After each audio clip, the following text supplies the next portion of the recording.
everyone, welcome to I+ Training Solutions. ഞാൻ ആര്യ.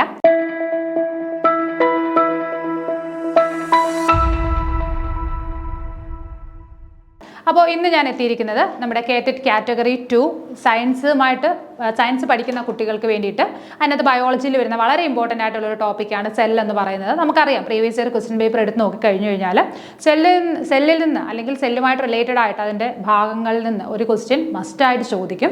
അപ്പോൾ cell എന്ന് പറയുന്ന ഭാഗം വളരെ വ്യക്തമായിട്ട് പഠിച്ചിട്ട് പോയാൽ മാത്രമേ നമുക്ക് കേറ്ററ്റ് സയൻസ് ഓപ്റ്റ് ചെയ്ത കുട്ടികൾക്ക് ആ ഒരു ഭാഗത്തു നിന്നുള്ള മാർക്കുകൾ സ്കോർ ചെയ്യാനായിട്ട് സാധിക്കുകയുള്ളൂ. അപ്പോൾ നമുക്ക് സമയം കളയാതെ തന്നെ നമ്മുടെ ടോപ്പിക്കിലേക്ക് പോകാം. അപ്പോൾ ഇന്ന് നമ്മൾ പഠിക്കാൻ പോകുന്നത് സെൽ അല്ലെങ്കിൽ കോശം എന്ന് പറയുന്ന ഭാഗമാണ്. ഓക്കെ, കോശം ഏതൊരു ജീവിയുടെയും ഘടനാപരവും ജീവധർമ്മപരവുമായ അടിസ്ഥാന ഘടകമാണ് കോശം. അപ്പോൾ നമുക്കറിയാം സെൽ എന്ന് പറയുന്ന അല്ലെങ്കിൽ കോശം എന്ന് പറയുന്നത് എന്താണ്? ഏതൊരു ജീവിയുടെയും ഘടനാപരവും ജീവധർമ്മപരവുമായ അടിസ്ഥാന ഘടകം. നമ്മൾ പറയും cell is the basic unit എന്ന് പറയും അല്ലേ. ഏറ്റവും അടിസ്ഥാനപരമായ ഒരു വസ്തു അല്ലെങ്കിൽ ഏറ്റവും ചെറിയ ഘടകത്തെയാണ് നമ്മൾ എന്തെന്ന് പറയുന്നത്? സെൽ എന്ന് പറയുന്നത് അല്ലേ. അപ്പോൾ ഏതൊരു ജീവിയുടെയും ജീവധർമ്മപരവും അതേപോലെ തന്നെ അടിസ്ഥാനപരവുമായിട്ടുള്ള ഏറ്റവും അടിസ്ഥാന ഘടകത്തെയാണ് നമ്മൾ എന്തെന്ന് പറയുന്നത്? സെൽ എന്ന് പറയുന്നത്. എല്ലാ ജീവജാലവും കോശങ്ങളാൽ നിർമ്മിതമാണ്. നമുക്കറിയാം ഏതൊരു ജീവി എടുത്താലും അല്ലെ ഏതൊരു വസ്തു എടുത്താലും എല്ലാം എന്താണ്? കോശങ്ങളാൽ നിർമ്മിതമാണ്. നമുക്കറിയാം ഏകകോശ ജീവികളുണ്ട്, യൂണിസെല്ലുലാർ ഓർഗാനിസംസ് ഉണ്ട്, പിന്നീട് എന്താണ്? മൾട്ടി സെല്ലുലാർ ഓർഗാനിസംസ് ഉണ്ട്. ഒരു സെല്ല് മാത്രം വരുന്ന ജീവികളുണ്ട്, അതിൽ കൂടുതൽ ഒന്നിലധികം സെല്ലുകൾ വരുന്ന ജീവികളുണ്ട്. അപ്പോൾ നമുക്ക് കുറേ കൂടെ മുന്നോട്ടേക്ക് പോകുമ്പോൾ പഠിക്കാം. അപ്പം ഏതൊരു വസ്തു എടുത്താലും അല്ലെങ്കിൽ ഒരു ജീവി എടുത്താലും എല്ലാം എന്താണ്? സെല്ലുകളാൽ നിർമ്മിതമാണ്. ഓക്കെ, എല്ലാ ജീവജാലവും കോശങ്ങളാൽ നിർമ്മിതമാണ്. അപ്പോൾ എന്താണ്? എല്ലാ ജീവജാലങ്ങളും, ജീവനുള്ള എല്ലാ വസ്തുക്കളും എന്താണ്? കോശങ്ങളാൽ നിർമ്മിതമാണ്. സെൽ എന്ന ലാറ്റിൻ പദത്തിന്റെ അർത്ഥം ചെറിയ മുറി. അപ്പൊ സെൽ എന്ന് പറയുന്ന വേർഡിന്റെ അർത്ഥം എന്താണ്? ചെറിയ മുറി അല്ലെങ്കിൽ ഒരു സ്മാൾ റൂം എന്നാണ് അർത്ഥം. സെൽ എന്ന് പറയുന്ന സെൽ മീൻസ് എന്താണ്? സ്മോൾ റൂം എന്നാണ്, ചെറിയ മുറി. ഓക്കെ, സെല്ലിന്റെ മീനിങ് എന്താണ്? ചെറിയ മുറി. അതേപോലെ ഇവിടെ ഓർത്തിരിക്കേണ്ട കാര്യം, സെൽ എന്ന ലാറ്റിൻ പദം അതും ഒരു ക്വസ്റ്റ്യൻ ആണ്. സെൽ എന്ന പദം ഏത് ഭാഷയിൽ നിന്ന് ഉത്ഭവിച്ചിട്ടുള്ള, അല്ലെ സെൽ എന്ന പദം ഏത് ഭാഷയിലുള്ളതാണ് എന്നൊക്കെയുള്ള ക്വസ്റ്റ്യൻസ് വന്നിട്ടുണ്ട്. അപ്പോൾ ഓർത്തിരിക്കുക, സെൽ എന്നത് എന്താണ്? ഒരു ലാറ്റിൻ വേർഡാണ്. ഓക്കെ, സെൽ എന്ന് പറയുന്ന ഒരു ലാറ്റിൻ വേർഡാണ്. അതിന്റെ അർത്ഥം എന്താണ്? ഒരു ചെറിയ മുറി എന്നാണ് അതിന്റെ അർത്ഥം. അപ്പോൾ നമ്മളിവിടെ പറഞ്ഞ എന്താണ്? ഏതൊരു ജീവിയുടെയും ഘടനാപരവും ജീവധർമ്മപരവുമായ അടിസ്ഥാന ഘടകത്തെയാണ് നമ്മൾ എന്തെന്ന് പറയുന്നത്? സെൽ എന്ന് പറയുന്നത്. എല്ലാ ജീവജാലങ്ങളും എന്താണ്? കോശങ്ങളാൽ നിർമ്മിതമാണ്. അത് ഒന്നാകാം, ഒന്നിലധികമാകാം അല്ലേ. പിന്നീട് പറഞ്ഞത് സെൽ എന്ന പദം ഏത് ഭാഷയിൽ നിന്നാണ് വന്നിട്ടുള്ളത്? ലാറ്റിൻ ഭാഷയിൽ നിന്നാണ് വന്നിട്ടുള്ളത്. അതിന്റെ അർത്ഥം എന്താണ്? ചെറിയ മുറി എന്നാണ്. ഓക്കെ,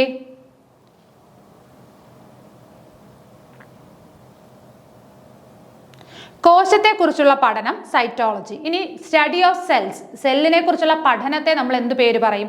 സൈറ്റോളജി എന്ന് പറയും. അപ്പൊ സെല്ലുകളെ കുറിച്ച് പഠിക്കുന്ന ആ ഒരു ശാസ്ത്രശാഖയ്ക്ക് പറയുന്ന പേരെന്താണ്? സൈറ്റോളജി. സെല്ലിനെ കുറിച്ചുള്ള പഠനം സൈറ്റോളജിയാണ്, മറന്നു പോകരുത്.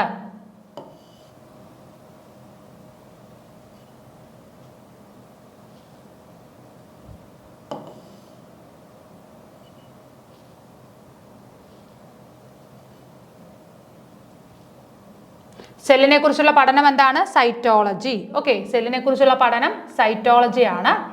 ഇനി മൈക്രോസ്കോപ്പിന്റെ സഹായത്താൽ ആദ്യമായി കോശങ്ങളെ നിരീക്ഷിച്ച ശാസ്ത്രജ്ഞനാണ് റോബർട്ട് ഹുക്ക്. ഈ പേരുകളൊക്കെ ഓർത്തിരിക്കണം, വളരെ ഇമ്പോർട്ടൻ്റ് ആണ്. നോക്കിക്കേ, മൈക്രോസ്കോപ്പിന്റെ സഹായത്താൽ ആദ്യമായിട്ട് സെല്ലുകളെ നിരീക്ഷിച്ച ശാസ്ത്രജ്ഞൻ ആരാണ്? റോബർട്ട് ഹുക്ക് ആണ്, മറന്നു പോകരുത്. എന്തിന്റെ സഹായത്താലാണ്? മൈക്രോസ്കോപ്പിന്റെ സഹായത്താൽ ആദ്യമായിട്ട് സെല്ലുകളെ നിരീക്ഷിച്ച ശാസ്ത്രജ്ഞനാണ് റോബർട്ട് ഹുക്ക് എന്ന് പറയുന്നത്. ഇനി കോശത്തിന്റെ ചിത്രം ആദ്യമായി ആലേഖനം ചെയ്യപ്പെട്ട പുസ്തകം മൈക്രോഗ്രാഫിയ. എല്ലാത്തിലും മൈക്രോ എന്ന് പറയുന്ന വേർഡ് വരുന്നുണ്ട്. ഓർത്തിരിക്കുക, കോശത്തിന്റെ ചിത്രം ആദ്യമായിട്ട് ആലേഖനം ചെയ്ത പുസ്തകം അല്ലെങ്കിൽ ബുക്ക് എന്താണ്? മൈക്രോഗ്രാഫിയാണ്. അപ്പൊ രണ്ട് കാര്യങ്ങളാണ് നമ്മളിവിടെ പറഞ്ഞത്. എന്താണ്? മൈക്രോസ്കോപ്പിന്റെ സഹായത്താൽ സെല്ലുകളെ ആദ്യമായിട്ട് നിരീക്ഷിച്ച വ്യക്തി ആരാണ്? റോബർട്ട് ഹുക്കാണ്. ആദ്യമായിട്ട് സെല്ലിനെ കണ്ടെത്തിയ വ്യക്തി റോബർട്ട് ഹുക്കാണ്. അപ്പോൾ മൈക്രോസ്കോപ്പിന്റെ സഹായത്താൽ സെല്ലിനെ കണ്ടെത്തിയ വ്യക്തി ആരാണ്? റോബർട്ട് ഹുക്കാണ്. എന്നാൽ പിന്നീട് എന്താണ് പറഞ്ഞത്? സെല്ലിന്റെ ചിത്രം ആലേഖനം ചെയ്ത പുസ്തകം ഏതാണ്? മൈക്രോഗ്രാഫിയ. പിന്നീട് നമ്മൾ പറഞ്ഞ സെല്ലുകളെ കുറിച്ചുള്ള പഠനം എന്താണ്? സൈറ്റോളജി. 3 കാര്യങ്ങൾ ക്ലിയർ ആയല്ലോ. അടുത്തത് ജീവനുള്ള കോശം ആദ്യമായി കണ്ടെത്തിയത് ആന്റൺ വാൻ ലിവാൻഹുക്ക്. ഓക്കെ, അപ്പൊ ജീവനുള്ള കോശത്തെ ആദ്യമായിട്ട് കണ്ടെത്തിയത് ആരാണ്? ആന്റൺ വാൻ ലിവാൻഹുക്ക് ആണ്. ഓക്കെ, ജീവനുള്ള കോശത്തെ ആദ്യമായിട്ട് കണ്ടെത്തിയത് ആന്റൺ വാൻ ലിവാൻഹുക്ക് ആണ്. എന്നാൽ മൈക്രോസ്കോപ്പിലൂടെ സെല്ലിനെ ആദ്യമായിട്ട് കണ്ടെത്തിയത് ആരാണ്? റോബർട്ട് ഹുക്ക് ആണ്. അപ്പൊ പേരുകൾ തെറ്റിപ്പോകരുത്, അങ്ങോട്ടും ഇങ്ങോട്ടും ലാസ്റ്റിൽ ഒരു ഹുക്ക് വരുന്നത് കാരണം തെറ്റിപ്പോകരുത്. മൈക്രോസ്കോപ്പിലൂടെ സെല്ലിനെ ആദ്യമായിട്ട് കണ്ടെത്തിയത് ആരാണ്? റോബർട്ട് ഹുക്ക് ആണ്. എന്നാൽ ജീവനുള്ള സെല്ലിനെ ആദ്യമായിട്ട് കണ്ടെത്തിയത് ആരാണ്? ആന്റൺ വാൻ ലിവാൻഹുക്ക് ആണ്. ഇനി കോശ സിദ്ധാന്തം ആവിഷ്കരിച്ചത്, സെൽ തിയറി ഇൻട്രൊഡ്യൂസ് ചെയ്തത് ആരൊക്കെയാണ്? MJ Schleiden, Theodore Schwann. Okay, രണ്ടു പേരാണ് കോശ സിദ്ധാന്തം അഥവാ സെൽ തിയറി ആവിഷ്കരിച്ചത്. ആരൊക്കെയാണ്? MJ ഷ്ലീഡനുമുണ്ട്, Theodore ഷ്വാനുമുണ്ട്. അവർ രണ്ടുപേരും കൂടി ചേർന്നിട്ടാണ് കോശ സിദ്ധാന്തം ആവിഷ്കരിച്ചത്. അപ്പൊ ഈ പറഞ്ഞ കാര്യങ്ങളൊക്കെ വളരെ ഇമ്പോർട്ടൻ്റ് ആണ്. ഒന്നുകൂടി പറയാം. നമ്മളിവിടെ പറഞ്ഞത് എന്താണ്? സെല്ലിനെ കുറിച്ചുള്ള പഠനത്തെ നമ്മൾ സൈറ്റോളജി എന്ന് പറയും. മൈക്രോസ്കോപ്പിലൂടെ ആദ്യമായിട്ട് സെല്ല് കണ്ടെത്തിയ വ്യക്തിയാണ് റോബർട്ട് ഹുക്ക്. പിന്നീട് എന്താണ് പറഞ്ഞത്? സെല്ലിന്റെ ചിത്രം ആലേഖനം ചെയ്ത ബുക്കിന്റെ പേരെന്താണ്? മൈക്രോഗ്രാഫിയ. ആദ്യമായിട്ടൊരു സെല്ലിന്റെ ചിത്രം ആലേഖനം ചെയ്ത ബുക്കാണ് മൈക്രോഗ്രാഫിയ. ഇനി ജീവനുള്ള സെൽ ആദ്യമായിട്ട് കണ്ടെത്തിയത് ആന്റൺ വാൻ ലിവാൻഹുക്ക് ആണ്. സെൽ തിയറി ഇൻട്രൊഡ്യൂസ് ചെയ്തത് അല്ലെങ്കിൽ കോശ സിദ്ധാന്തം ഇൻട്രൊഡ്യൂസ് ചെയ്തത് ആരാണ്? തിയോഡർ ഷ്വാനും ഉണ്ട്, അതേപോലെ തന്നെ MJ ഷ്ലീഡൻ. ഇത്രയും പേരുകളൊക്കെ കുറച്ച് ബുദ്ധിമുട്ടാണ് പ്രൊനൗൺസ് ചെയ്യാനും പറയാനും ഒക്കെ ആയിട്ട്, എങ്കിൽ പോലും പഠിച്ചെടുക്കുക. ഓക്കെ, അടുത്തത് കോശ സിദ്ധാന്തം മുന്നോട്ട് വെച്ച ആശയങ്ങൾ. നമ്മൾ പറഞ്ഞു സെൽ തിയറി കൊണ്ടുവന്നു എന്ന് പറഞ്ഞു. ഷ്വാനും അതേപോലെ തന്നെ ആരാണ്? MJ ഷ്ലീഡനും. അവർ രണ്ടുപേരും കൂടെ ചേർന്ന് സെൽ തിയറി കൊണ്ടുവന്നു. അപ്പൊ ആ സെൽ തിയറിയിൽ അവർ മുന്നോട്ട് വെച്ച ആശയങ്ങൾ എന്തൊക്കെയാണെന്ന് നമുക്ക് നോക്കാം. നോക്കിയേ, എല്ലാ ജീവശരീരവും കോശ നിർമ്മിതമാണ്. അപ്പം ജീവനുള്ള എല്ലാ വസ്തുക്കളും എന്താണ്? കോശങ്ങളാൽ നിർമ്മിതമാണ്. ഓക്കെ, ജീവനുള്ള എല്ലാ വസ്തുക്കളും എന്താണ്? കോശങ്ങളാൽ നിർമ്മിതമാണ്. ജീവികളുടെ ഘടനാപരവും ജീവധർമ്മപരവുമായ അടിസ്ഥാന ഘടകങ്ങളാണ് കോശങ്ങൾ. നമ്മൾ ഫസ്റ്റ് കോശം എന്ന് പറഞ്ഞപ്പോൾ തന്നെ, അതായത് ഈ ഒരു സെഷന്റെ ഇൻട്രൊഡക്ഷനിൽ തന്നെ എന്താണ് കോശങ്ങൾ നമ്മൾ പറഞ്ഞിരുന്നത്? എന്താണ്? ജീവധർമ്മപരവും ഘടനാപരവുമായ ജീവജാലങ്ങളുടെ ഏറ്റവും അടിസ്ഥാന ഘടകത്തെയാണ് നമ്മൾ എന്തെന്ന് പറയുന്നത്? കോശങ്ങൾ എന്ന് പറയുന്നത്. ഇനി കോശ സിദ്ധാന്തം പരിഷ്കരിച്ച ശാസ്ത്രജ്ഞനാണ് റുഡോൾഫ് വിർഷോ. അപ്പൊ കോശ സിദ്ധാന്തം ആവിഷ്കരിച്ചത് ആരാണ്? ഷ്വാനും അതേപോലെ തന്നെ MJ ഷ്ലീഡനുമാണ്. എന്നാൽ കോശ സിദ്ധാന്തം പരിഷ്കരിച്ച, അതൊന്നുകൂടെ റിവൈസ് ചെയ്തു, അല്ലെ, ഒന്നുകൂടെ എക്സ്പാൻഡ് ചെയ്തു, അതാരാണ്? റുഡോൾഫ് വിർഷോ ആണ്. ഈ പേരുകളൊക്കെ വളരെ ഇമ്പോർട്ടൻ്റ് ആണ്. കോശ സിദ്ധാന്തം ഇൻട്രൊഡ്യൂസ് ചെയ്തത് ആരൊക്കെയാണ്? Theodor Schwann, MJ Schleiden. അവർ രണ്ടുപേരുമാണ്. എന്നാൽ റുഡോൾഫ് വിർഷോ എന്ത് ചെയ്തു? അതിനെ ഒന്നുകൂടെ റിവൈസ് ചെയ്തു, ഒന്നുകൂടെ പരിഷ്കരിച്ചു. ഓക്കെ, കോശ സിദ്ധാന്തം ബാധകമല്ലാത്ത ജീവി വിഭാഗമാണ് വൈറസുകൾ. അതും വളരെ ഇമ്പോർട്ടൻ്റ് ആണ്. അപ്പൊ കോശ സിദ്ധാന്തം, ഈ ഒരു സെൽ തിയറി എന്താണ്? ബാധകമല്ലാത്ത ജീവി വിഭാഗം ആരാണ്? വൈറസുകളാണ്, അല്ലേ? വൈറസുകളുടെ പ്രത്യേകത എന്താണ്? അവർക്ക് കോശ സിദ്ധാന്തം, ഈ ഒരു സെൽ തിയറി ആർക്ക് ബാധകമല്ല? വൈറസുകൾക്ക് ബാധകം അല്ല. ഓക്കെ, ബാക്കി എല്ലാ ജീവജാലങ്ങൾക്കും എന്താണ്? സെൽ തിയറി അപ്രോപ്രിയേറ്റ് ആണ്. ഓക്കെ, അടുത്തത് കോശത്തിലെ ജീവധർമ്മങ്ങൾ. ഇനി കോശത്തിനകത്ത് എന്തൊക്കെയാണ് നടക്കുന്നതെന്ന് നമുക്ക് നോക്കാം. നോക്കിയേ, അന്യവസ്തുക്കളെ പ്രതിരോധിക്കുന്നു. ഇപ്പൊ കോശങ്ങൾ ഉണ്ടെങ്കിൽ എന്താണ്?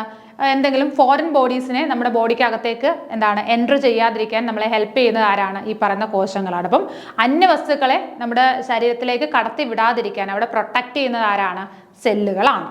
ഇനി പോഷകങ്ങളിൽ നിന്ന് ഊർജം സ്വതന്ത്രമാക്കുന്നു. നമ്മൾ കഴിക്കുന്ന ആഹാരം, ആ ആഹാരത്തിലെ പോഷകങ്ങളിൽ നിന്ന് ഊർജം, എനർജിയെ സ്വതന്ത്രമാക്കുന്നത് ആരാണ്? ഈ പറയുന്ന സെല്ലുകളാണ്. ജൈവ തന്മാത്രകൾ നിർമ്മിക്കുന്നു, അല്ലെ? ജൈവ തന്മാത്രകൾ നിർമ്മിക്കുന്നതും ആരുടെ ജോലിയാണ്? സെല്ലുകളുടെ അല്ലെങ്കിൽ കോശങ്ങളുടെ ഡ്യൂട്ടിയാണ്. ഒരു കോശം മാത്രമുള്ള ജീവികളാണ് ഏകകോശ ജീവികൾ. നമ്മൾ ഫസ്റ്റ് പറഞ്ഞിരുന്നു യൂണിസെല്ലുലാർ ഓർഗാനിസംസും ഉണ്ട്, മൾട്ടി സെല്ലുലാർ ഓർഗാനിസംസും ഉണ്ടെന്ന് പറഞ്ഞിരുന്നു, അല്ലേ? അപ്പോൾ എന്താണ്? ഒരു കോശം മാത്രമുള്ള ജീവികളെ നമ്മൾ ഏകകോശ ജീവികൾ എന്ന് പറയും. അതിന് എക്സാമ്പിൾസ് എന്തൊക്കെയാണെന്ന് നോക്കിക്കേ. അമീബ, പാരമീസിയം, യുഗ്ലീന, ബാക്ടീരിയ, ഇതൊക്കെ എന്താണ്? യൂണിസെല്ലുലാർ അല്ലെങ്കിൽ ഏകകോശ ജീവികളാണ്. അമീബ, പാരമീസിയം, യുഗ്ലീന, പിന്നീട് എന്താണ്? ബാക്ടീരിയ. ഇതെല്ലാം എന്താണ്? ഏകകോശ ജീവികളാണ്. നമുക്ക് സെല്ലിന്റെ അടിസ്ഥാനത്തിൽ ജീവജാലങ്ങളെ രണ്ടായിട്ട് തരംതിരിക്കാം.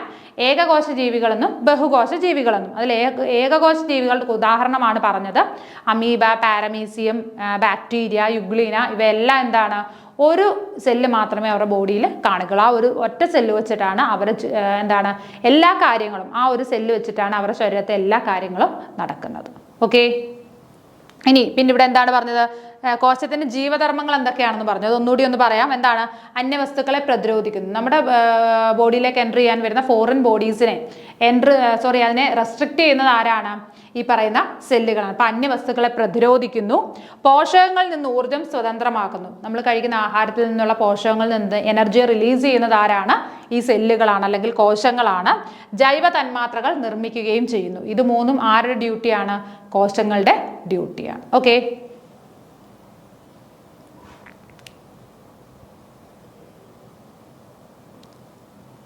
ആദ്യമായി കണ്ടെത്തിയ ജീവനുള്ള കോശമാണ് ബാക്ടീരിയ. ആദ്യമായിട്ട് കണ്ടെത്തിയ ജീവനുള്ള കോശത്തിന്റെ പേരെന്താണ്? ബാക്ടീരിയ. നമ്മൾ പറഞ്ഞു ജീവനുള്ള കോശത്തെ ആദ്യമായിട്ട് കണ്ടെത്തിയത് ആരായിരുന്നു? ആന്റൺ വാൻ ലിവാൻ ഹുക്ക് ആയിരുന്നു. അപ്പൊ ആദ്യമായിട്ട് കണ്ടെത്തിയ ജീവനുള്ള കോശമാണ് ബാക്ടീരിയ എന്ന് പറയുന്നത്. ഏറ്റവും ചെറിയ ബാക്ടീരിയ ആണ് മൈക്കോപ്ലാസ്മ. അതുകൂടി ഒന്ന് ഓർത്തിരിക്കുക. ഏറ്റവും ചെറിയ ബാക്ടീരിയ, സ്മോളസ്റ്റ് ബാക്ടീരിയ എന്ന് പറയുന്നത് എന്താണ്? മൈക്കോപ്ലാസ്മ. ശരീരത്തിൽ ഒന്നിലധികം കോശങ്ങളുള്ള ജീവികളാണ് ബഹുകോശ ജീവികൾ. ഓക്കെ. അപ്പോൾ നമ്മൾ നേരത്തെ യൂണിസെല്ലുലാർ ഓർഗാനിസംസ് അല്ലെങ്കിൽ ഏകകോശ ജീവികളുടെ കാര്യമായിരുന്നു പറഞ്ഞിരുന്നത്. പിന്നീട് എന്താണ്? ഒന്നിൽ കൂടുതൽ സെല്ലുകളുള്ള ജീവികളെ എല്ലാം നമ്മൾ എന്ത് പേര് പറയും? ബഹുകോശ ജീവികൾ അല്ലെങ്കിൽ യൂണിസെല്ലുലാർ ഓർഗാനിസംസ് എന്ന് പറയും. ഓക്കെ. ബഹുകോശ ജീവികൾ അല്ലെങ്കിൽ യൂണിസെല്ലുലാർ ഓർഗാനിസംസ്. ഓക്കെ. അതിന് ഉദാഹരണം എന്തൊക്കെയാണ്? സസ്യങ്ങളും ജന്തുക്കളും. എല്ലാവരുടെയും ശരീരത്തിൽ എന്താണ്? ഒന്നിലധികം സെല്ലുകളുണ്ട്. ഒരു സെല്ല് മാത്രമുള്ളതിന് എക്സാമ്പിൾസ് നമ്മൾ പറഞ്ഞു. അമീബ, പാരമീസിയം, യുഗ്ലീന, ബാക്ടീരിയ, ഇവയെല്ലാം എന്താണ്? ഏകകോശ ജീവികളാണ്. എന്നാൽ ബഹുകോശ ജീവികൾക്ക് ഉദാഹരണമാണ് ഈ പറഞ്ഞ പ്ലാന്റ്സും ആനിമൽസും എല്ലാം എന്താണ്? ബഹുകോശ ജീവികൾ അല്ലെങ്കിൽ മൾട്ടി സെല്ലുലാർ ഓർഗാനിസത്തിന് എക്സാമ്പിൾ ആണ്. ഓക്കെ.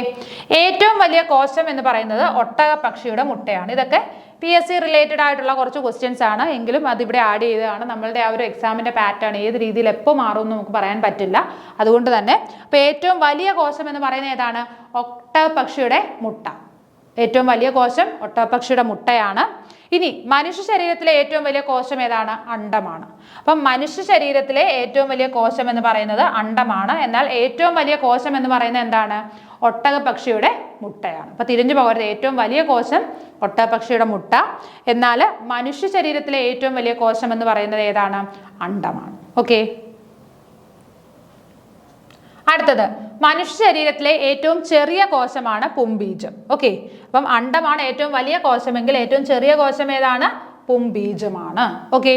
ഇനി മനുഷ്യ ശരീരത്തിലെ ഏറ്റവും നീളമുള്ള കോശമാണ് നാഡീകോശം. മനുഷ്യ ശരീരത്തിലെ ഏറ്റവും നീളമുള്ള കോശം ഏതാണ്? നാഡീകോശം. അപ്പൊ ഏറ്റവും വലിയ കോശം മനുഷ്യ ശരീരം പറയുമ്പോൾ മനുഷ്യ ശരീരത്തിലെ ഏറ്റവും വലിയ കോശം അണ്ഡം, ഏറ്റവും ചെറിയ കോശം എന്ന് പറയുന്നത് പുംബീജം. ഇനി ഏറ്റവും നീളമുള്ള കോശം ഏതാണ്? നാഡീകോശമാണ്. ഓക്കെ. അങ്ങനെയാണെങ്കിൽ ഏറ്റവും വലിയ കോശം ഏതാണ്? ഒട്ടകപ്പക്ഷിയുടെ മുട്ടയുമാണ്. ക്ലിയർ ആയല്ലോ? 4 കാര്യങ്ങളാണ് നമ്മളിവിടെ പറഞ്ഞത്. അടുത്തത് കോശത്തിലെ ആവരണങ്ങൾ. ഇനി കോശത്തിന്റെ അതിനെ എന്തെല്ലാം സാധനങ്ങൾ കൊണ്ടാണ് എന്തെല്ലാം വസ്തുക്കൾ കൊണ്ടാണ് ആവരണം ചെയ്തിട്ടുള്ളതെന്ന് നോക്കാം. നോക്കിയേ. ഒരു കോശത്തിന്റെ ഏറ്റവും പുറമേയുള്ള ഭാഗമാണ് കോശസ്തരം. കോശത്തിന്റെ ഏറ്റവും പുറമേയുള്ള ഭാഗത്തിന് നമ്മൾ എന്ത് പറയും? കോശസ്തരം എന്ന് പറയും, അല്ലെ സെൽ മെംബ്രെയിൻ എന്ന് പറയും, അല്ലെ കോശസ്തരം എന്ന് പറയും. ഓക്കെ. കോശസ്തരം പ്രോട്ടീനുകളും ലിപ്പിഡുകളും കൊണ്ട് നിർമ്മിതമാണ്. അപ്പൊ ഈ സെൽ മെംബ്രെയിൻ എന്തെല്ലാം കൊണ്ട് നിർമ്മിതമാണ്? പ്രോട്ടീനും ലിപ്പിഡും. ഈ പറയുന്ന 2 വസ്തുക്കൾ കൊണ്ട് നിർമ്മിതമാണ് എന്തെന്ന് പറയുന്നത്? കോശസ്തരം അല്ലെങ്കിൽ സെൽ മെംബ്രെയിൻ എന്ന് പറയും. അപ്പൊ എന്തൊക്കെ കൊണ്ടാണ് സെൽ മെംബ്രെയിൻ നിർമ്മിച്ചിരിക്കുന്നത്? പ്രോട്ടീനുകൾ കൊണ്ടും ലിപ്പിഡുകൾ കൊണ്ടുമാണ് എന്ത് നിർമ്മിച്ചിരിക്കുന്നത്? സെൽ മെംബ്രെയിൻ അല്ലെങ്കിൽ കോശസ്തരം നിർമ്മിച്ചിരിക്കുന്നത്. സസ്യകോശങ്ങളിൽ മാത്രം കാണപ്പെടുന്ന ആവരണമാണ് കോശഭിത്തി. ഇനി സസ്യകോശങ്ങളിലാണെങ്കിൽ സെൽ മെംബ്രെയിൻ അല്ല കാണുന്നത്, അവിടെ കാണുന്ന എന്താണ്? കോശഭിത്തിയാണ് കാണുന്നത്. ഒരു സെൽ വാളായിട്ട് തന്നെ അതിനെ വ്യത്യാസപ്പെടുത്തി എടുത്തിട്ടുണ്ട്. ഓക്കെ. അപ്പോൾ സസ്യകോശങ്ങളിൽ കാണുന്ന ആവരണം എന്താണ്? കോശഭിത്തിയും. എന്നാൽ ജന്തുകോശങ്ങളിൽ കാണുന്ന എന്താണ്? കോശസ്തരവുമാണ് കാണപ്പെടുന്നത്. കോശസ്തരം സെൽ വാളും സെൽ മെംബ്രെയിനും കോശഭിത്തി എന്ന് പറയുന്നത് എന്താണ്? സെൽ വാളുമാണ്, കോശഭിത്തി. ഓക്കെ. ക്ലിയർ ആയല്ലോ? അപ്പൊ സസ്യകോശങ്ങളിൽ എന്താണ് കാണപ്പെടുന്നത്? കോശഭിത്തിയാണ് കാണപ്പെടുന്നത്. എന്നാൽ ജന്തുകോശങ്ങളിലാണെങ്കിലോ കോശസ്തരമാണ് കാണപ്പെടുന്നത്. അത് ഓർത്തിരിക്കുക. കോശഭിത്തി സെല്ലുലോസ് കൊണ്ട് നിർമ്മിതമാണ്. നമ്മൾ പറഞ്ഞു കോശസ്തരം എന്തുകൊണ്ട് നിർമ്മിതമാണ്? പ്രോട്ടീനും അതേപോലെ ലിപ്പിഡും കൊണ്ട് നിർമ്മിതമാണെന്ന് പറഞ്ഞു. എന്നാൽ കോശഭിത്തി എന്തുകൊണ്ട് നിർമ്മിതമാണ്? സെല്ലുലോസ്, അല്ലെ? സെല്ലുലോസ് കൊണ്ടാണ് കോശഭിത്തി നിർമ്മിച്ചിരിക്കുന്നത്. അപ്പൊ വ്യത്യാസം ഓർത്തിരിക്കുക. കോശസ്തരം നിർമ്മിച്ചിരിക്കുന്നത് പ്രോട്ടീനും ലിപ്പിഡും കൊണ്ടാണ്, എന്നാൽ കോശഭിത്തി നിർമ്മിച്ചിരിക്കുന്നത് സെല്ലുലോസ് കൊണ്ടാണ്. വ്യത്യാസം അങ്ങനെ കമ്പയർ ചെയ്ത് തന്നെ പഠിക്കുക. അപ്പോൾ നിങ്ങൾക്ക് വേഗം ഓർത്തെടുക്കാനായിട്ട് സാധിക്കും. ഓക്കെ, അടുത്തത് കോശമർമ്മത്തിന്റെ ആവരണമാണ് മർമ്മസ്തരം. ഇനി കോശത്തിനകത്ത് മർമ്മമുണ്ട്, ന്യൂക്ലിയസ് ഉണ്ട് അല്ലെ. ആ കോശമർമ്മത്തിന്റെ ആവരണത്തെ എന്ത് പറയും? മർമ്മസ്തരം എന്ന് പറയും, ന്യൂക്ലിയർ മെംബ്രൈൻ എന്ന് പറയും അല്ലെ. കോശമർമ്മത്തിന്റെ ആവരണം എന്താണ്? മർമ്മസ്തരം. അടുത്തത് കോശസ്തരത്തിനുള്ളിലെ എല്ലാ പദാർത്ഥങ്ങളെയും ചേർത്ത് അറിയപ്പെടുന്നത് ജീവദ്രവ്യം. ഇനി കോശസ്തരത്തിനകത്തുള്ള എല്ലാ വസ്തുക്കളെയും, കോശത്തിനകത്തുള്ള എല്ലാ വസ്തുക്കളെയും കൂടെ ചേർത്ത് നമ്മൾ എന്ത് പേര് പറയും? ജീവദ്രവ്യം അഥവാ പ്രോട്ടോപ്ലാസം എന്ന് പറയും. ഓക്കെ, കോശസ്തരത്തിനകത്തുള്ള എല്ലാ വസ്തുക്കളെയും കൂടെ ചേർത്തിട്ട് നമ്മൾ എന്ത് പറയും? പ്രോട്ടോപ്ലാസം എന്ന് പറയും, ജീവദ്രവ്യം എന്ന് പറയും. അപ്പോൾ ഒന്നുകൂടി നോക്കാം എന്തെല്ലാം കാര്യങ്ങളാണ് നമ്മളിവിടെ പറഞ്ഞത്. കോശത്തിന്റെ ആവരണങ്ങളാണ് പറഞ്ഞല്ലേ. കോശത്തിന്റെ ഏറ്റവും പുറമേയുള്ള ഭാഗത്തെ നമ്മൾ കോശസ്തരം എന്ന് പറയും. എന്നാൽ എന്താണ് സസ്യങ്ങളിൽ ഇതിനെ എന്ത് പറയും? കോശഭിത്തി എന്ന് പറയും. കോശസ്തരം എന്ത് വെച്ചിട്ടാണ് നിർമ്മിച്ചിരിക്കുന്നത്? പ്രോട്ടീനും ലിപ്പിഡുകളും കൊണ്ടാണ്. എന്നാൽ കോശഭിത്തി നിർമ്മിച്ചിരിക്കുന്നത് സെല്ലുലോസ് കൊണ്ടാണ്. ഓക്കെ, ഇത്രയും കാര്യങ്ങളാണ് നമ്മൾ ഇവിടെ പറഞ്ഞത്. അടുത്തത് ഇനി കോശമർമ്മത്തിന്റെ ആവരണം എന്ന് പറയുന്നത് എന്താണ്? മർമ്മസ്തരമാണ് അല്ലെ. കോശത്തിനകത്ത് എന്തുകൊണ്ട്? മർമ്മമുണ്ട്, ന്യൂക്ലിയസ് ഉണ്ട്. അതിനെ ആവരണം ചെയ്തിരിക്കുന്നത് എന്താണ്? ന്യൂക്ലിയർ മെംബ്രൈൻ ആണ്, അല്ലെങ്കിൽ മർമ്മസ്തരമാണ്. ഇനി കോശസ്തരത്തിനുള്ളിലെ എല്ലാ പദാർത്ഥങ്ങളെയും കൂടെ ചേർത്ത് നമ്മൾ എന്ത് പറയും? ജീവദ്രവ്യം അഥവാ പ്രോട്ടോപ്ലാസം എന്ന് പറയും. ഇത്രയും കാര്യങ്ങൾ ക്ലിയർ ആയല്ലോ. അടുത്ത ഭാഗത്തിലേക്ക് പോകാമല്ലോ. ഓക്കെ, അടുത്തത് കോശത്തിനുള്ളിലെ വിവിധ ഭാഗങ്ങൾ. ഇനി നമ്മൾ നോക്കാൻ പോകുന്ന കോശത്തിനകത്ത് നമ്മൾ പറഞ്ഞു ജീവദ്രവ്യം, കോശത്തിനകത്തുള്ള എല്ലാ വസ്തുക്കളെയും കൂടെ ചേർത്ത് നമ്മൾ എന്ത് പേര് പറയും? ജീവദ്രവ്യം എന്ന് പറയും, അല്ലെങ്കിൽ പ്രോട്ടോപ്ലാസം എന്ന് പറയും. അപ്പോൾ ഇനി അതിനകത്തുള്ള പ്രധാനപ്പെട്ട കുറച്ച് കാര്യങ്ങൾ നമുക്ക് നോക്കാം. ഓരോ കോശത്തിനകത്ത് എന്തെല്ലാം വസ്തുക്കളുണ്ട്, അവരുടെ ഫങ്ഷൻസ് എന്തൊക്കെയാണെന്ന് നമുക്ക് നോക്കാം. ഫസ്റ്റ് വൺ എന്ന് പറഞ്ഞാൽ മൈറ്റോകോൺട്രിയ. ഓക്കെ, നോക്കിയേ, കോശത്തിനുള്ളിലെ കെമിക്കൽ ഫാക്ടറി എന്ന് അറിയപ്പെടുന്നു. അപ്പം മൈറ്റോകോൺട്രിയ നമ്മൾ എങ്ങനെയാണ് അറിയപ്പെടുന്നത്? കോശത്തിനുള്ളിലെ കെമിക്കൽ ഫാക്ടറി. കോശത്തിനുള്ളിലെ കെമിക്കൽ ഫാക്ടറി എന്നാണ് മൈറ്റോകോൺട്രിയയെ അറിയപ്പെടുന്നത്. കോശത്തിലെ ഊർജ്ജ നിലയം. അപ്പോൾ കോശത്തിനകത്തെ ഊർജ്ജ നിലയം നമ്മൾ നേരത്തെ പറഞ്ഞിരുന്നു. എന്ത് വേണം? എനർജി റിലീസ് ചെയ്യുന്നു. കോശത്തിന്റെ ഡ്യൂട്ടിയാണ് എന്തെന്ന് പറയുന്നത്? എനർജി റിലീസ് ചെയ്യുക എന്ന് പറഞ്ഞു അല്ലേ. അപ്പോൾ കോശത്തിനകത്തെ ഊർജ്ജ നിലയം എന്ന് പറയുന്നത് ആരാണ്? മൈറ്റോകോൺട്രിയയാണ്. അതേപോലെ തന്നെ മൈറ്റോകോൺട്രിയ അറിയപ്പെടുന്ന മറ്റൊരു പേരാണ് കോശത്തിനുള്ളിലെ കെമിക്കൽ ഫാക്ടറി. മറന്നുപോയത്, കോശത്തിനുള്ളിലെ കെമിക്കൽ ഫാക്ടറി എന്ന് അറിയപ്പെടുന്ന ആരാണ്? മൈറ്റോകോൺട്രിയയാണ്. കോശത്തിനകത്തെ ഊർജ്ജ നിലയം എന്നാണ് അറിയപ്പെടുന്നത്, അല്ലെങ്കിൽ ഊർജ്ജ നിലയം ഏതാണ്? മൈറ്റോകോൺട്രിയയാണ്. ഊർജ്ജ നിർമ്മാണത്തിനും സംഭരണത്തിനും സഹായിക്കുന്നു. അതേപോലെ തന്നെ എന്താണ്? ഊർജ്ജം നിർമ്മിക്കുന്നതിനും അത് സംഭരിക്കുന്നതിനും സഹായിക്കുന്നത് ആരാണ്? മൈറ്റോകോൺട്രിയയാണ്. അപ്പോൾ എനർജി എന്താണ്? പ്രൊഡ്യൂസ് ചെയ്യുന്നു, പിന്നെ അത് സ്റ്റോർ ചെയ്ത് വെക്കാനും സഹായിക്കുന്നത് ആര് തന്നെയാണ്? മൈറ്റോകോൺട്രിയയാണ്. ഓക്കെ, അപ്പോൾ മൈറ്റോകോൺട്രിയയുടെ കാര്യങ്ങൾ എന്തൊക്കെയാണ് പറഞ്ഞത്? കോശത്തിനുള്ളിലെ കെമിക്കൽ ഫാക്ടറി എന്ന് അറിയപ്പെടുന്നു അല്ലേ. കോശത്തിനുള്ളിലെ കെമിക്കൽ ഫാക്ടറി എന്നറിയപ്പെടുന്നു. പിന്നീട് എന്താണ്? കോശത്തിലെ ഊർജ്ജ നിലയമാണ്. എനർജി മൊത്തം പ്രൊഡ്യൂസ് ചെയ്ത് അത് സ്റ്റോർ ചെയ്ത് വെക്കുന്നത് എവിടെയാണ്? മൈറ്റോകോൺട്രിയയിലാണ്. ഓക്കെ, ഇതാണ് മൈറ്റോകോൺട്രിയയുടെ ഒരു പിക്ചർ. അത്ര ക്ലിയർ അല്ല. ഈ കാണുന്നതാണ് മൈറ്റോകോൺട്രിയ. ഇവിടെ എന്തെല്ലാം കാര്യങ്ങൾ കൊടുത്തിട്ടുണ്ട്? ഇന്നർ മെംബ്രൈൻ ഉണ്ട്, ഔട്ടർ മെംബ്രൈൻ ഉണ്ട്. ഇതിനെ ഇന്നർ മെംബ്രൈൻ എന്ന് പറയും, ഇത് ഔട്ടർ മെംബ്രൈൻ ആണ്. ഇനി മൈറ്റോകോൺട്രിയക്കകത്തുള്ള ഈ മടക്കുകളെയാണ് നമ്മൾ ക്രിസ്റ്റേ എന്ന് പറയുന്നത്. ഓക്കെ, മൈറ്റോകോൺട്രിയക്കകത്തുള്ള ഈ ഇങ്ങനെ മടങ്ങി കിടക്കുന്ന ഭാഗത്തെ നമ്മൾ ക്രിസ്റ്റേ എന്ന് പറയും. ഇതിനകത്ത് നോക്കിയാൽ കാണാൻ പറ്റും DNA കണ്ടോ. ഇതെല്ലാം എന്താണ്? DNA. മൈറ്റോകോൺട്രിയക്കകത്താണ് നമുക്ക് DNA കാണാനായിട്ട് സാധിക്കുന്നത്. ഊർജ്ജ ആവശ്യം കൂടുതലുള്ള കരൾ, തലച്ചോർ, പേശികൾ എന്നിവയിലെ കോശങ്ങളിലാണ് കൂടുതലായി കാണപ്പെടുന്നത്. അപ്പോൾ മൈറ്റോകോൺട്രിയ കൂടുതലായിട്ട് എവിടെയൊക്കെയാണ് കാണപ്പെടുന്നത്? ഊർജ്ജം കൂടുതലായിട്ട് ആവശ്യമുള്ള നമ്മുടെ ശരീരഭാഗങ്ങളിലാണ് മൈറ്റോകോൺട്രിയ കൂടുതലായിട്ട് കാണപ്പെടുന്നത്. അത് എവിടെയൊക്കെയാണ് വരുന്നത്? കരള്, അതേപോലെ തന്നെ തലച്ചോറ്, പേശികൾ. ഓക്കെ, അപ്പം ഊർജ്ജം കൂടുതലായിട്ട് ആവശ്യമുള്ള ഭാഗങ്ങളായ കരള്, തലച്ചോറ്, പേശികൾ, ഈ ഭാഗങ്ങളിലെ ആ ഭാഗത്തുള്ള കോശങ്ങളിലാണ് കൂടുതലായിട്ട് മൈറ്റോകോൺട്രിയ കാണപ്പെടുന്നത്. മൈറ്റോകോൺട്രിയയിൽ കാണപ്പെടുന്ന ഉൾമടക്കുകളാണ് ക്രിസ്റ്റകൾ. കഴിഞ്ഞ പിക്ചറിൽ ഞാൻ കാണിച്ചിരുന്നു അല്ലേ. അതിനകത്തുള്ള ആ മടങ്ങി കിടക്കുന്ന ആ പോർഷൻസ് നമ്മൾ എന്ത് പേര് പറയും? ക്രിസ്റ്റ എന്ന് പറയും, ക്രിസ്റ്റേ എന്ന് പറയും അല്ലേ, ക്രിസ്റ്റകൾ. അപ്പം മൈറ്റോകോൺട്രിയക്കകത്തുള്ള ഉൾമടക്കുകളെയാണ് ക്രിസ്റ്റകൾ എന്ന് പറയുന്നത്. ഇനി ATP തന്മാത്രകൾ നിർമ്മിക്കപ്പെടുന്നത്. അപ്പോൾ എനർജി സേവ് ചെയ്യുന്നത്. അപ്പോൾ എനർജി എങ്ങനെയാണ്? ATP ആയിട്ടാണ് അവിടെ സ്റ്റോർ ചെയ്യുന്നത്. Okay, ATP, adenosine try phosphate, ATP molecules ആയിട്ടാണ് എനർജി അവിടെ സ്റ്റോർ ചെയ്യുന്നത്. ക്ലിയർ ആയല്ലോ? ഇപ്പം എന്തെല്ലാം കാര്യങ്ങൾ നമ്മൾ മൈറ്റോകോൺട്രിയയുടെ കാര്യം പറഞ്ഞു. ഊർജ്ജത്തിനുള്ളിലെ എന്താണ് സെല്ലിനകത്തെ കെമിക്കൽ ഫാക്ടറി എന്ന് പറയുന്നു ഊർജ്ജ നിലയമാണ്. ഊർജ്ജ നിലയം എന്ന് പറഞ്ഞു കഴിഞ്ഞാൽ എന്താണ്? എനർജി പ്രൊഡ്യൂസ് ചെയ്യുകയും ചെയ്യുന്നു, അതേപോലെ തന്നെ അത് സ്റ്റോർ ചെയ്യുകയും ചെയ്യുന്നു. ഏത് ഫോമിലാണ് സ്റ്റോർ ചെയ്യുന്നത്? ATP മോളിക്യൂൾസ് ആയിട്ടാണ് സ്റ്റോർ ചെയ്യുന്നത്. ഇനി വേറെന്തൊക്കെയാണ് പറഞ്ഞത്? അതായത് എവിടെയാണ് മൈറ്റോകോൺട്രിയ സെല്ലിൽ കൂടുതലായിട്ട് മൈറ്റോകോൺട്രിയ കാണപ്പെടുന്നത് എവിടെയൊക്കെയാണ്? ഊർജ്ജാവശ്യം കൂടുതലുള്ള കരള്, തലച്ചോറ്, അതേപോലെ എന്താണ് പേശികൾ, ഈ ഭാഗങ്ങളിലൊക്കെയാണ് മൈറ്റോകോൺട്രിയ കൂടുതലായിട്ട് കാണപ്പെടുന്നത്. അതേപോലെ തന്നെ മൈറ്റോകോൺട്രിയക്കകത്തുള്ള ഉൾമടക്കുകളെ നമ്മൾ എന്ത് പേര് പറയും? ക്രിസ്റ്റകൾ എന്ന് പറയും. ക്ലിയർ ആയല്ലോ? അടുത്തത് അന്തർദ്രവ്യജാലിക അല്ലെങ്കിൽ എന്താണ്? Endoplasmic reticulum. അന്തർദ്രവ്യജാലിക അല്ലെങ്കിൽ എൻഡോപ്ലാസ്മിക് റെറ്റിക്കുലം. നോക്കിക്കേ, കോശത്തിനുള്ളിലെ സഞ്ചാരപാത. അപ്പോൾ കോശത്തിനകത്തെ സഞ്ചാരപാത, കോശത്തിനകത്ത് എല്ലാ വസ്തുക്കളും സഞ്ചരിക്കുന്ന ആ ഒരു പാതയ്ക്കാണ് നമ്മൾ എന്തെന്ന് പറയുന്നത്? എൻഡോപ്ലാസ്മിക് റെറ്റിക്കുലം എന്ന് പറയുന്നത്. അപ്പോൾ കോശത്തിനുള്ളിലെ സഞ്ചാരപാതയാണ് എൻഡോപ്ലാസ്മിക് റെറ്റിക്കുലം എന്ന് പറയുന്നത്. ഓക്കെ, കോശത്തിന് ദൃഢതയും ആകൃതിയും നൽകുന്നതിനാൽ കോശാസ്ഥികൂടം എന്നും അറിയപ്പെടുന്നു. അപ്പൊ കോശത്തിന് ദൃഢതയും ആകൃതിയും നൽകുന്നു. എന്താണ്? കോശത്തിന് നല്ല ഉറപ്പ് നൽകുന്നു, ദൃഢത നൽകുന്നു, അതേപോലെ തന്നെ എന്താണ്? അതിനൊരു ഷേപ്പും നൽകുന്നു. ഇത് രണ്ടും നൽകുന്നത് കൊണ്ട് തന്നെ ഇതിന് എന്ത് പേരറിയപ്പെടുന്നു? കോശാസ്ഥികൂടം എന്ന് അറിയപ്പെടുന്നു. അപ്പൊ കോശത്തിന് ഷേപ്പും അതിനൊരു എന്താണ്? സ്ട്രെങ്തും അല്ലെങ്കിൽ എന്താണ്? അതിന് ദൃഢത, ഇത് രണ്ടും നൽകുന്നത് ആരാണ്? ഈ പറയുന്ന എൻഡോപ്ലാസ്മിക് റെറ്റിക്കുലമാണ്. അതുകൊണ്ട് തന്നെ ഇതിനെ എന്ത് പേരിലാണ് അറിയപ്പെടുന്നത്? കോശ അസ്ഥികൂടം എന്ന് അറിയപ്പെടുന്നു. അപ്പോൾ കോശത്തിനുള്ളിലെ സഞ്ചാരപാതയാണ് എൻഡോപ്ലാസ്മിക് റെറ്റിക്കുലം അഥവാ അന്തർദ്രവ്യജാലിക. പിന്നെ അതിൻ്റെ പ്രത്യേകത എന്താണ്? കോശത്തിന് ദൃഢതയും അതേപോലെ തന്നെ എന്താണ്? ഒരാകൃതിയും നൽകുന്നതിനാൽ ഇതിനെ കോശ അസ്ഥികൂടം എന്നും അറിയപ്പെടുന്നു. അതിൻ്റെ പിക്ചർ നോക്കിക്കേ, ഇതാണ് എൻഡോപ്ലാസ്മിക് റെറ്റിക്കുലം എന്ന് പറയുന്നത്. ഈ കാണുന്ന ഭാഗമാണ് എൻഡോപ്ലാസ്മിക് റെറ്റിക്കുലം. ഓക്കെ, അതിൻ്റെ റഫ് പോർഷൻ. പിന്നീട് ഇതിനകത്ത് എന്താണ് പറയാനുള്ളത്? ഇത് താണ്ടി കിടക്കുന്ന റൈബോസോമാണ്. ഓക്കെ, ഇത്രയും. ഇത് സ്മൂത്ത് ആണ്, ഇത് റഫ് ആണ്. ഓക്കെ, അടുത്തത് റൈബോസോം. ഈ റൈബോസോം എന്താണെന്ന് നോക്കാം.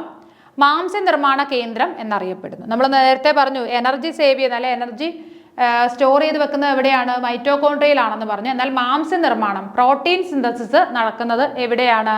റൈബോസോമിലാണ്. മാംസ്യ നിർമ്മാണ കേന്ദ്രം, പ്രോട്ടീൻ സിന്തസിസ് നടക്കുന്നത് എവിടെയാണ്? റൈബോസോമിലാണ്. ഓക്കെ, അന്തർദ്രവ്യ ജാലികയോട് ചേർന്നോ കോശദ്രവ്യത്തിൽ സ്വതന്ത്രമായോ കാണപ്പെടുന്നു. അപ്പോൾ റൈബോസോം രണ്ട് രീതിയിൽ കാണപ്പെടാം. എങ്ങനെയാണ്? ഒന്നുകിൽ എൻഡോപ്ലാസ്മിക് റെറ്റിക്കുലം അന്തർദ്രവ്യ ജാലികയോട് ചേർന്ന് കാണപ്പെടാം, അല്ലെങ്കിൽ സ്വതന്ത്രമായിട്ടും ആരെ കാണാം? റൈബോസോമിനെ നമുക്ക് കാണാനായിട്ട് സാധിക്കും. അപ്പോൾ ഓർത്തിരിക്കുക, റൈബോസോം രണ്ട് രീതിയിൽ കോശത്തിനുള്ളിൽ കാണപ്പെടാം. ഒന്നുകിൽ എൻഡോപ്ലാസ്മിക് റെറ്റിക്കുലത്തിന്റെ കൂടെ അതിനോട് ചേർന്നോ അല്ലെങ്കിൽ സ്വതന്ത്രമായിട്ടും കാണപ്പെടാം. ഓരോ റൈബോസോമിനും വലുതും ചെറുതുമായ രണ്ട് ഉപയൂണിറ്റുകൾ ഉണ്ട്. അപ്പോൾ എല്ലാ റൈബോസോമിനും എന്താണ്? രണ്ട് ഉപയൂണിറ്റുകളുണ്ട്. ഒരു വലുതും ചെറുതുമായിട്ടുള്ള രണ്ട് ഉപയൂണിറ്റുകൾ ആർക്കുണ്ട്? റൈബോസോമിന് ഉണ്ട്. അപ്പോൾ റൈബോസോമിന്റെ കാര്യങ്ങൾ എന്താണ്? ഏറ്റവും പ്രധാനമായിട്ട് ഓർക്കേണ്ടത് എന്താണ്? മാംസ്യ നിർമ്മാണ കേന്ദ്രം, പ്രോട്ടീൻ സിന്തസിസ് ചെയ്യുന്നത് എവിടെയാണ്? റൈബോസോമിലാണ്. നമ്മൾ എനർജിയുടെ കാര്യം പറയുമ്പോൾ മൈറ്റോകോൺട്രിയ, ATP മോളിക്യൂൾസ് ആയിട്ട് എനർജിയെ സ്റ്റോർ ചെയ്ത് വെക്കുന്നത്, അല്ലെ power house of the cell എന്ന് പറയുന്ന ഏതാണ്? മൈറ്റോകോൺട്രിയ ആണ്. എന്നാൽ മാംസ്യ നിർമ്മാണം, പ്രോട്ടീൻ സിന്തസിസ് നടക്കുന്നത് എവിടെയാണ്? റൈബോസോമിലാണ്.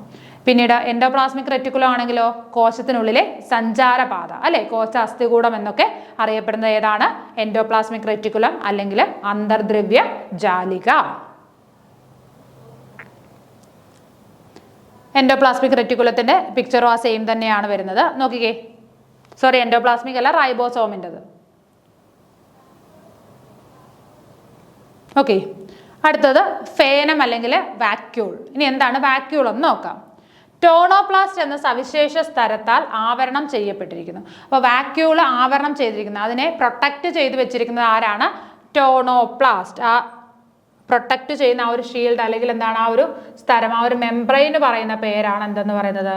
ടോണോപ്ലാസ്റ്റ്. അപ്പോൾ വാക്യൂളിനെ ചുറ്റിയുള്ള ആ ഒരു മെംബ്രെയിൻ എന്ത് പേര് പറയും നമ്മൾ? ടോണോപ്ലാസ്റ്റ് എന്ന് പറയും. ജലം, ലവണങ്ങൾ, വിസർജ്യ വസ്തുക്കൾ എന്നിവ സംഭരിക്കുന്നു. അപ്പോൾ വാക്യൂളിന്റെ മെയിൻ ഫംഗ്ഷൻ എന്ന് പറയുന്നത് എന്താണ്? ജലം, ലവണങ്ങൾ, വിസർജ്യ വസ്തുക്കൾ, അല്ലേ? ഇപ്പം വെള്ളം, അതേപോലെ തന്നെ എന്താണ്? ലവണങ്ങൾ, സോൾട്ട്, പിന്നീട് എന്താണ്? വിസർജ്യ വസ്തുക്കൾ, എക്സ്ക്രീഷന്റെ ബാലൻസ് വരുന്ന കാര്യങ്ങൾ, ഇതെല്ലാം കൂടി സ്റ്റോർ ചെയ്ത് വെക്കുന്നത് എവിടെയാണ്? ഈ പറയുന്ന വാക്യൂളിലാണ് അല്ലെങ്കിൽ ഫേനത്തിലാണ്. ഓക്കെ, അപ്പോൾ വാക്യൂളിൻ്റെ ഡ്യൂട്ടി എന്താണ്?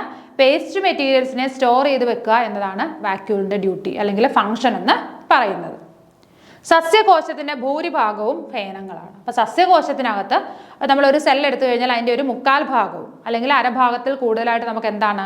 ഫേനമാണ് അല്ലെ വാക്യൂളാണ് കാണാൻ വരുന്നത്. ബാക്കിയുള്ള സ്ഥലത്താണ് ഈ സെല്ലിനകത്തുള്ള ബാക്കി ഓർഗനൽസ് എല്ലാം നമുക്ക് കാണാനായിട്ട് സാധിക്കുന്നത്. ഓക്കെ, എന്തെല്ലാം കാര്യങ്ങൾ ഇവിടെ പറഞ്ഞു. അപ്പം ഫേനം അല്ലെങ്കിൽ വാക്യൂൾ എന്ന് പറയുന്നത് എന്താണ്? ഒരു സ്ഥലം, ഒരു ടോണോപ്ലാസ്റ്റ് എന്ന് പറയുന്നൊരു മെംബ്രെയിൻ കൊണ്ട് കവേർഡ് ആണ്. ടോണോപ്ലാസ്റ്റ് എന്നാണ് മെംബ്രെയിൻ്റെ പേര്, അത് മറന്നു പോകരുത്. പിന്നീട് അതിൻ്റെ ഫംഗ്ഷൻ എന്ന് പറയുന്നത് എന്താണ്? ജലം, ലവണം, വിസർജ്യ വസ്തുക്കൾ ഇതിനെ സ്റ്റോർ ചെയ്ത് വെക്കുക എന്നതാണ് അതിൻ്റെ കർത്തവ്യം എന്ന് പറയുന്നത് അല്ലെങ്കിൽ ഫംഗ്ഷൻ എന്ന് പറയുന്നത്. പിന്നീട് നമ്മൾ എന്താണ് പറഞ്ഞത്? സസ്യ ശരീരത്തിൻ്റെ ഭൂരിഭാഗം എന്താണ്? ഫേനങ്ങളാണ് അല്ലേ. അതിൻ്റെ ഒരു സെല്ല് എടുത്തു കഴിഞ്ഞാൽ അതിന് 1/4 ഭാഗം അല്ലെ അരഭാഗത്തിൽ കൂടുതൽ ഫേനമാണ്. ബാക്കിയുള്ള ഭാഗത്താണ് എന്തോ ഇരിക്കുന്നത്? ബാക്കിയുള്ള സെൽ ഓർഗനൽസ് എല്ലാം കൂടി കാണപ്പെടുന്നത്. ഇതാണ് വാക്യൂൾ എന്ന് പറയുന്നത്. ഇത് ശരിക്കും എന്താണ്? ഒരു പ്ലാൻ സെല്ലാണ് കാണിച്ചിരിക്കുന്നത്. കാരണം എന്താണ്? സെൽ വാൾ കൊടുത്തിട്ടുണ്ട് അല്ലേ. ഒരു പ്ലാൻ സെല്ലാണ് കാണിച്ചിരിക്കുന്നത്. അതിനകത്ത് ഏതാണ് വാക്യൂൾ വരുന്നത്? ഇതാണ് വാക്യൂൾ. കണ്ടോ, വലുതാണ് വാക്യൂൾ എന്ന് പറയുന്നത്.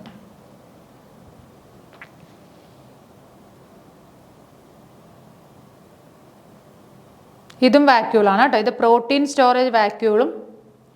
ഇതെന്താണ്?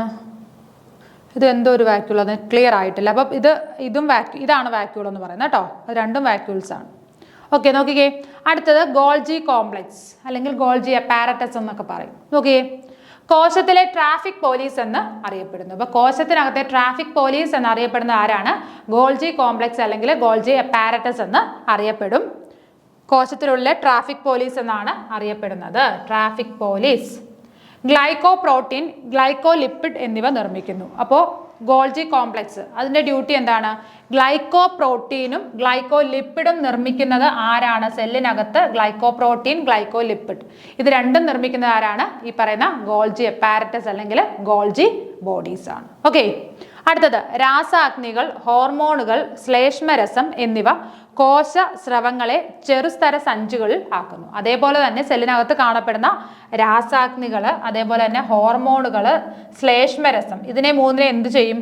കോശസ്രവങ്ങളെ തുടങ്ങിയ കോശസ്രവങ്ങളെ എന്ത് ചെയ്യും? ചെറുസ്തര സഞ്ചികളിലാക്കും അല്ലേ. ചെറു സഞ്ചികളിലാക്കി സൂക്ഷിച്ചു വെക്കുന്നത് ആര് തന്നെയാണ്? ഈ പറയുന്ന ഗോൾജി അപ്പാരറ്റസ് ആണ്. അപ്പം എന്താണ് ഇതിൻ്റെ ഫീച്ചേഴ്സ് എന്ന് പറയുന്നത്?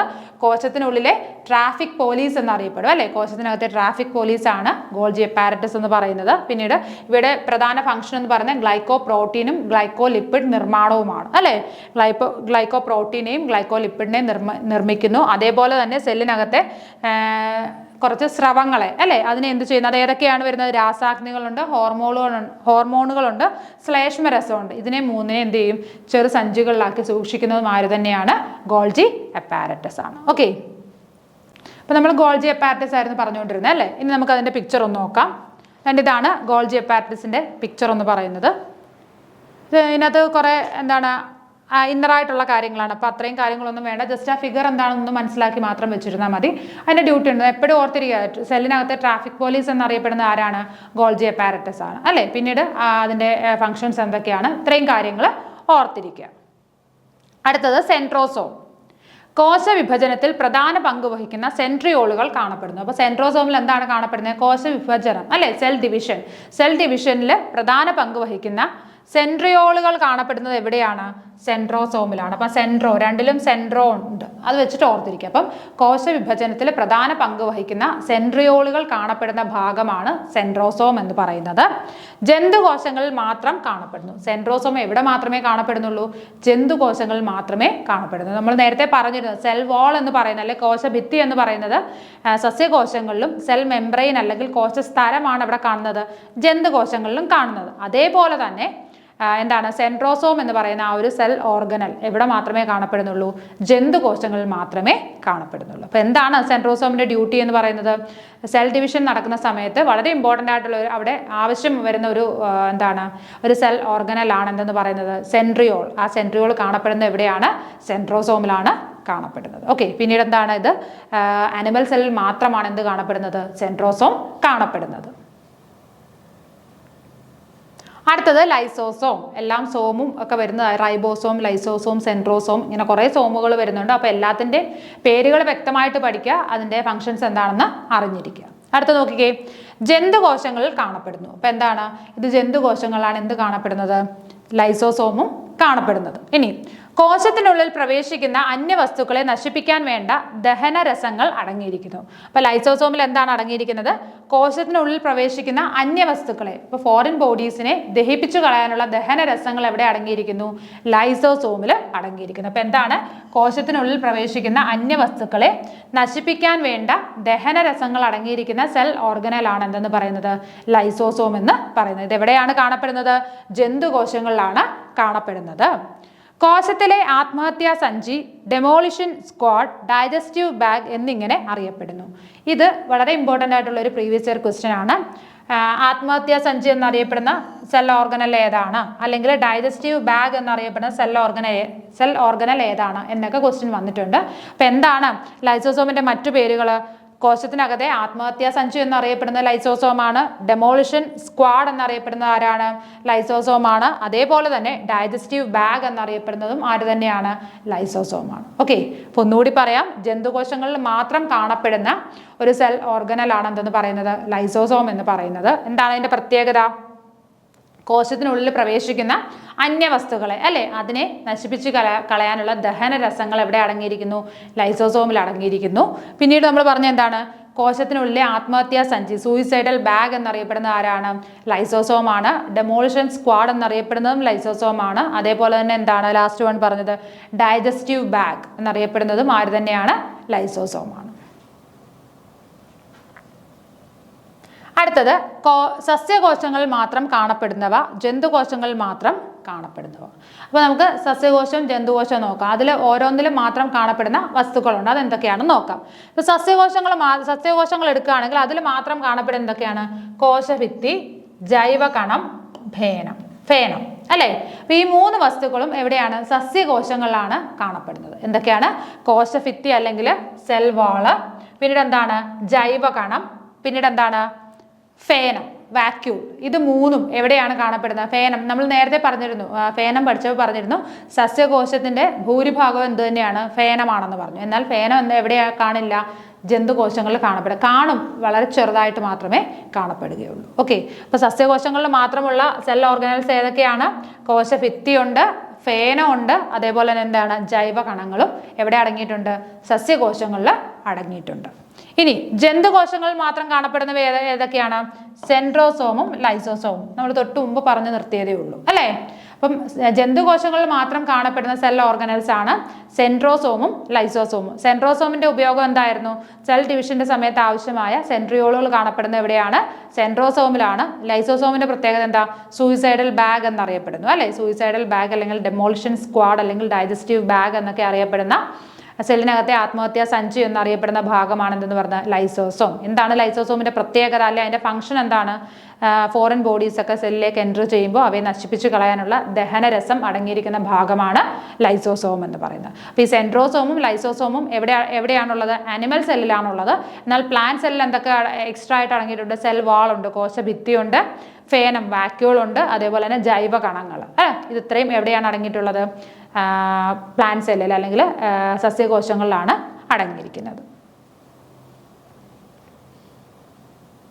അടുത്തത് മർമ്മം അല്ലെങ്കിൽ ന്യൂക്ലിയസ്. നോക്കിയേ, കോശമർമ്മം കണ്ടെത്തിയത് റോബർട്ട് ബ്രൗൺ. നമ്മൾ പറഞ്ഞു കോശം ആദ്യമായിട്ട് കണ്ടെത്തിയത് ആരാണ്? അല്ലെ മൈക്രോസ്കോപ്പിലൂടെ ആദ്യമായി കോശത്തെ കണ്ടെത്തിയത് റോബർട്ട് ഹുക്ക് ആണ്. എന്നാൽ കോശമർമ്മം, സെല്ലിന്റെ ന്യൂക്ലിയസ്, മർമ്മം കണ്ടെത്തിയത് ആരാണ്? റോബർട്ട് ബ്രൗൺ ആണ്. ഇതിനകത്തെ പേരുകളെല്ലാം വളരെ കൺഫ്യൂസിങ് ആണ്, തെറ്റിപ്പോകരുത്, വ്യക്തമായിട്ട് എഴുതി വെച്ച് തന്നെ നിങ്ങൾ പഠിക്കുക. ഓക്കെ, അപ്പോൾ എന്താണ് കോശമർമ്മം, അതായത് സെല്ലിനകത്തെ ന്യൂക്ലിയസ് കണ്ടെത്തിയത് റോബർട്ട് ബ്രൗൺ ആണ്. ഇനി കോശത്തിലെ മസ്തിഷ്കം എന്ന് അറിയപ്പെടുന്നത്. അപ്പോൾ കോശത്തിനകത്തെ മസ്തിഷ്കം, നമ്മുടെ ഹ്യൂമൻ ബോഡി എടുക്കുകയാണെങ്കിൽ നമ്മളെ ബ്രെയിൻ എന്ന് പറയുന്നത് പോലെ തന്നെ കോശത്തിനകത്തെ മസ്തിഷ്കമാണ് എന്തെന്ന് പറയുന്നത്? മർമ്മം അഥവാ ന്യൂക്ലിയസ് എന്ന് പറയുന്നത്. കോശത്തിന്റെ നിയന്ത്രണ കേന്ദ്രം, കോശത്തെ കൺട്രോൾ ചെയ്യുന്നത് എവിടെയാണ്? ഈ പറയുന്ന ന്യൂക്ലിയസിലാണ്. അപ്പോൾ കോശത്തിന്റെ നിയന്ത്രണ കേന്ദ്രം എന്നറിയപ്പെടുന്നത് എന്താണ്? മർമ്മമാണ്. അടുത്തത്, കോശത്തിലെ വിവിധ പ്രവർത്തനങ്ങളെ നിയന്ത്രിക്കുന്നതിനാൽ മാംസ്യ തന്മാത്രകൾക്ക് നിയന്ത്രിക്കുന്നതിൽ മാംസ്യ തന്മാത്രകൾക്ക് പങ്കുണ്ട്. ഓക്കെ, അപ്പൊ എന്താണ്?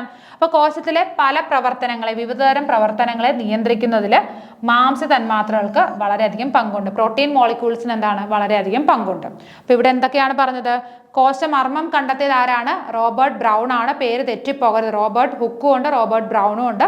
ആദ്യമായിട്ട് സെല്ലിനെ കണ്ടെത്തിയ, അല്ലെ മൈക്രോസ്കോപ്പിലൂടെ ആദ്യമായിട്ട് സെല്ലിനെ കണ്ടെത്തിയത് ആരാണ്? റോബർട്ട് ഹുക്കാണ്. എന്നാൽ കോശമർമ്മം, സെൽ ന്യൂക്ലിയസ് കണ്ടെത്തിയത് റോബർട്ട് ഹുക്കാണ്. ഇനി എന്താണ് കോശത്തിലെ മസ്തിഷ്കം എന്നറിയപ്പെടുന്നു, അല്ലെ? കോശത്തിനകത്ത് എല്ലാ കാര്യങ്ങളും കൺട്രോൾ ചെയ്യുന്നത്, കോശത്തിനകത്തെ നിയന്ത്രണ കേന്ദ്രം എന്നറിയപ്പെടുന്ന ആരാണ്? മർമ്മമാണ്, സെൽ ന്യൂക്ലിയസ് ആണ്. ഇനി കോശത്തിലെ വിവിധ പ്രവർത്തനങ്ങളെ നിയന്ത്രിക്കുന്നതിന് പ്രോട്ടീൻ മോളിക്യൂൾസിന് അതിൻ്റെതായ പങ്കുണ്ട്.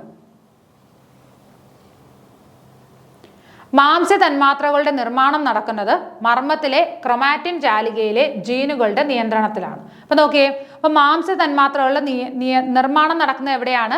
മർമ്മത്തിനകത്ത് തന്നെ ക്രൊമാറ്റിൻ ജാലികയുണ്ട്. ഓക്കെ, അപ്പൊ മർമ്മത്തിനകത്തെ ക്രൊമാറ്റിൻ ജാലികയിലെ ജീനുകളുടെ നിയന്ത്രണത്തിലാണ്. അപ്പം മാംസ്യ തന്മാത്രകളുടെ നിർമ്മാണം നടക്കുന്നത് എവിടെയാണ്? മർമ്മത്തിലെ ക്രൊമാറ്റിൻ ജാലികയിലെ ജീനുകളുടെ നിയന്ത്രണത്തിലാണ്. നമ്മൾ നേരത്തെ പറഞ്ഞു, അപ്പം മാംസ്യ തന്മാത്രകൾക്ക് സെല്ലിനകത്ത് വളരെയധികം റോളുകളുണ്ട് എന്ന് പറഞ്ഞു. എങ്ങനെയാണ്, എന്താണ് അതിൻ്റെ റോൾ എന്ന് പറഞ്ഞു കഴിഞ്ഞാൽ, മാംസ്യ തന്മാത്രകളുടെ നിർമ്മാണം നടക്കുന്നത് എവിടെയാണ്? മർമ്മത്തിനകത്ത് ക്രൊമാറ്റിൻ ജാലികയ്ക്കകത്തുള്ള ജീനുകളാണ് ഇത് നിർവഹിക്കുന്നത്. ഇനി വ്യക്തമല്ലാത്ത, നിർവഹിക്കുന്നത് നല്ല നിയന്ത്രണത്തിലാണ്. അപ്പൊ ആ ജീനുകളുടെ നിയന്ത്രണത്തിലാണ് മാംസ്യ തന്മാത്രകൾ എന്ത് ചെയ്യുന്നത്? പ്രൊഡ്യൂസ് ചെയ്യുന്നത്. ഇനി അടുത്തത്, വ്യക്തമല്ലാത്ത മർമ്മമില്ലാത്ത കോശങ്ങളെയാണ് പ്രോക്യാരിയോട്ടിക് കോശങ്ങൾ എന്ന് പറയുന്നത്. അതായത് വ്യക്തമായിട്ട് ന്യൂക്ലിയസ് ഇല്ല എങ്കിൽ നമുക്ക് അവയെ എന്ത് പറയാം? അങ്ങനെയുള്ള കോശങ്ങളെ പ്രോക്യാരിയോട്ടിക് കോശങ്ങൾ എന്ന് പറയും. Prokaryotic cells. അവിടെ എന്താണ്? ന്യൂക്ലിയസ് അത്ര ഡെവലപ്ഡ് അല്ല, ഒരു വ്യക്തമായിട്ട് ക്ലിയർ ആയിട്ടുള്ള ന്യൂക്ലിയസ് എവിടെ കാണില്ല? പ്രോക്യാരിയോട്ടിക് സെല്ലുകളിൽ അല്ലെ പ്രോക്യാരിയോട്ടിക് കോശങ്ങളിൽ കാണപ്പെടില്ല. അതിന് ഉദാഹരണമാണ് ബാക്ടീരിയ, സയനോ ബാക്ടീരിയ, മൈക്കോപ്ലാസ്മ എന്ന. നമ്മൾ നേരത്തെ പറഞ്ഞത് എന്താണ് മൈക്കോപ്ലാസ്മ എന്ന് പറഞ്ഞു കഴിഞ്ഞാൽ, ഏറ്റവും ചെറിയ ബാക്ടീരിയക്കാണ് നമ്മൾ മൈക്കോപ്ലാസ്മ എന്ന് പറയുന്നത്, അല്ലേ? അപ്പൊ ബാക്ടീരിയ, സയനോ ബാക്ടീരിയ, മൈക്കോപ്ലാസ്മ ഇതൊക്കെ എന്തിന് എക്സാമ്പിൾ ആണ്? പ്രോക്യാരിയോട്ടിക് സെല്ലിന് എക്സാമ്പിൾ ആണ്. ഓക്കെ, അവിടെ എന്താണ്?